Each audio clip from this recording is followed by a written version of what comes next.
আসসালামু আলাইকুম গাইজ, আশা করি আপনারা সবাই ভালো আছেন। তো আজকে আবার চলে আসলাম বেনাপোলের কিন্তু নতুন একটা আপডেট নিউজ নিয়ে। অনেক দিন ধরে আমার চ্যানেলটা আসলে আমার থেকে অনেক দূরে ছিল, যার কারণে কিন্তু আমি ভিডিও আপলোড করতে পারি নাই। তো আজকে কিন্তু আবারও চলে আসছি বেনাপোলের নতুন ভিডিও নিয়ে। তো আমরা প্রতিনিয়তই কিন্তু এই ভিডিওতে আমরা প্রতিনিয়ত আপডেট নিউজগুলো দিব বেনাপোলের। সো আপনারা আমাদের সাথেই থাকবেন। তো প্রথমত একটা বিষয় বলে রাখি যে বেনাপোল বর্ডারে কিন্তু এখন আপাতত সব কার্যক্রম বন্ধ আছে। যেমন আপনারা চাইলে ইন্ডিয়াতে যেতে পারছেন না, আসতে পারছেন না, এমন একটা বিভ্রান্তিতে পড়ে আছেন আপনারা। অনেকে বলতেছেন যে ভাই ট্যুরিস্ট ভিসা কবে খুলবে। আপনাদের মনে এই প্রশ্নটা থাকতেই পারে, কারণ অনেক দিন ধরে যেহেতু ট্যুরিস্ট ভিসাটা বন্ধ আছে, সেহেতু কবে ট্যুরিস্ট ভিসাটা খুলবে এই বিষয় নিয়ে বিস্তারিত কিন্তু এই ভিডিওতে থাকছে।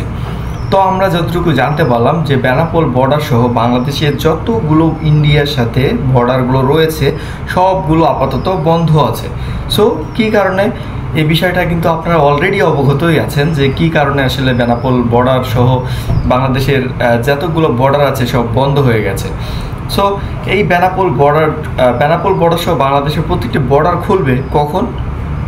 যখন বাংলাদেশের সাথে ইন্ডিয়ার যে আন্ডারস্ট্যান্ডিংটা ভালো হবে, তখন কিন্তু আপনাদের বেনাপোল সহ বাংলাদেশের প্রত্যেকটা বর্ডার খুলে দিবে। অর্থাৎ বাংলাদেশে যে তাদের অ্যাম্বাসিগুলো ছিল, ইন্ডিয়ার অ্যাম্বাসিগুলো ছিল, সেই অ্যাম্বাসিগুলো সবগুলো আপাতত বন্ধ আছে, যার কারণে আপনারা চাইলে ট্যুরিস্ট ভিসা করতে পারবেন না, বা চাইলে কিন্তু আপনি ইন্ডিয়াতে যাতায়াত করতে পারবেন না। তো অনেক ক্ষেত্রে যারা মনে করছেন যে আমরা চূড়াই পথে যাব, আসলে এই রিস্ক কেউ নেবেন না। কারণ চূড়াই পথে যখন আপনি যাবেন, আপনি অবৈধভাবে যাবেন, আপনার কিন্তু জীবনের নিরাপত্তা থাকবে না, ঠিক আছে? সো আপনারা সবসময় মনে রাখবেন যে আপনার জীবনের নিরাপত্তা সব থেকে বেশি দরকার। কারণ আপনি যত সময় বাঁচবেন আপনার স্বাধীনতার সাথে বাঁচতে হবে। সো আপনার ওয়েট করতে হবে, বেশ কিছুদিন একটু ওয়েট করুন, তাহলে দেখতে পারবেন যে ইন্ডিয়ার বর্ডারটা কিন্তু খুলে দিবে।